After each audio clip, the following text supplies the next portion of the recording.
సదాశివసమారంభాం వ్యాసశంకరమధ్యమాం అస్మదాచార్యపర్యంతాం వందే గురుపరంపరాం.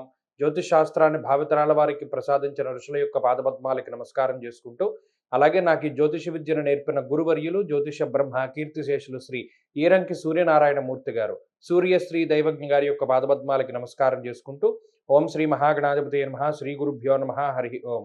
వీక్షకులందరికీ నమస్కారం. మీనరాశి వారికి ఈ వారంతో పరిస్థితులన్నీ కూడా మారబోతూ ఉన్నాయి. రానున్నటువంటి వారంలో గురుబలం పెరగబోతూ ఉన్నది. గురుబలం పెరిగినంత మాత్రం చేతనే అనేక రకాలైనటువంటి సమస్యల నుండి బయటపడతారు. కాబట్టి ఈ వారంలో ఏదైనా లోపాలున్నా, ఇబ్బందులున్నా, లేదా అసంతృప్తి ఉన్నా, లేదా ఏదైనా ఇబ్బందికరమైనటువంటి పరిస్థితులున్నా, పంటి బిగువున వాటన్నిటిని కూడా మీరు కొంచెం దాచిపెట్టుకుని ఉండాలి. ఈ వారం దాటితే అవకాశాలు వస్తాయి, ఆరోగ్యం వస్తుంది, ఐశ్వర్యం వస్తుంది, మీకంటూ కొంత మంచి రోజులు వస్తూ ఉంటాయి. అలాగే అవగాహన పెరుగుతూ ఉంటుంది. గురుడు బుద్ధి, ప్రజ్ఞ, మేధస్సును పెంచేటువంటి గ్రహం. ఆయన పంచమంలోకి వెళితే ఆటోమేటిక్గా బుర్ర పెరుగుతుంది. అప్పటి వరకు రాని ఆలోచనలు వస్తాయి, అప్పటి వరకు రాని అవకాశాలు వస్తాయి. అన్ని విధాలుగా గురుడు కాపాడగలుగుతారు. మరి ఈ వారంలో పరిస్థితులు ఎలా ఉన్నాయి? సరే, ఇది వచ్చే వారం. ఈ వారంలో ఆ మార్పులు మీరు చూస్తారు. అంటే ప్రణాళికలు వేసుకుంటూ ఉంటారు. ఇప్పటి వరకు రానటువంటి ఆలోచనలు వస్తూ ఉంటాయి. మనం ఈ వారంలో ఇలా చేద్దాం, లేదో మనం అలా చేద్దాం, లేదో వీరితో వెళదాం, ఇప్పటివరకు ఇలా వెళ్ళాం కదా, ఇలా కొత్తగా వెళదాం అనేటువంటి మార్పు చేర్పులన్నీ కూడా ఈ వారంలో వస్తూ ఉంటాయి. మీరు చూడండి, ఏదైనా ఒక స్టేషన్కి ట్రైన్ రానంత వరకు ప్రజలందరూ కూడా చాలా అటు ఇటుగా తిరుగుతూ ఉంటారు. ఆ రైలు కూత వచ్చేసరికి ట్రైన్ రాదు. ఇంకా కూత వచ్చేసరికి ఏమవుతుంది? సెటరేట్ అయిపోతారు. ఎవరి కంపార్ట్మెంట్ దగ్గరికి వాళ్ళు వెళ్ళి నిల్చుంటారు. అలాగే గురుడు రాబోతూ ఉన్నటువంటి సైరన్ మీకు ఈ వారం వినబడుతుంది.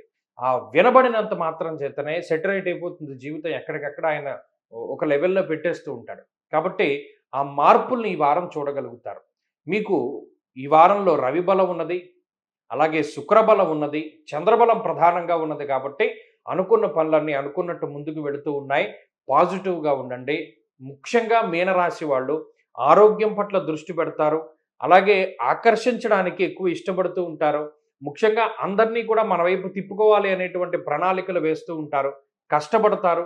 కష్టానికి తగినటువంటి ప్రతిఫలాన్ని మాత్రం ఖచ్చితంగా ఈ వారంలో అనుభవిస్తారు.